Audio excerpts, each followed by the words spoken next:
जय Shriram Biren टेच 939 YouTube channel को आपण मानक स्वागत जनाऊँगी। आज ये वीडियो माध्यम मैं आलोचना करिबा बाहाड़ा विषय। त्रिफला मध्यरु बाहाड़ा हेउची अन्यतम। गोटिए हरिड़ा दुईटी बाहाड़ा एवं तीनोटी अँला मिसिले त्रिफला हुए। नियमित प्रतिदिन रात्रि रे शोइबा पूर्वरु 2 चामच त्रिफला चूर्ण खाई अल्प उषुम पानी पीले सकाळे परिष्कार झाड़ा होइथाए एवं समस्त प्रकार पेट रोग को दूर करि थाए।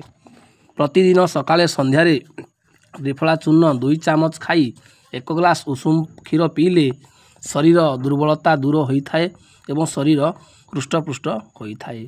प्रतिदिन त्रिफला चूर्ण रे महू मिसाई खाई सारी 1 फाଳ कागजी लेंबू को 1 ग्लास पानी रे चिपुड़ी पीले पेट बढ़िबा कमी जाई थाए। बाहाड़ा मंजी चूर्ण 10 ग्राम सह आवश्यक परिमाणर महू मिसाई दिन में 2-3 थर सेवन कले श्वासर बेग उपशम होइथाए। बाहाड़ा चूर्ण सहित अल्प षंढव लवण मिसाई गरम जल सहित खाइले श्वास काश आदि भल होइथाए।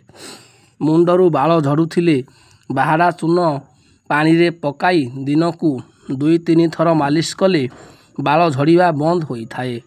बाहाड़ा ऊपर चोपा को 7 दिन राशि तल पकाई सही तेल को मुंडरे मालिश कले अल्प दिन रे धला बाल मध्य कला होइथाए एवं बाल झड़िबा बंद होइथाए।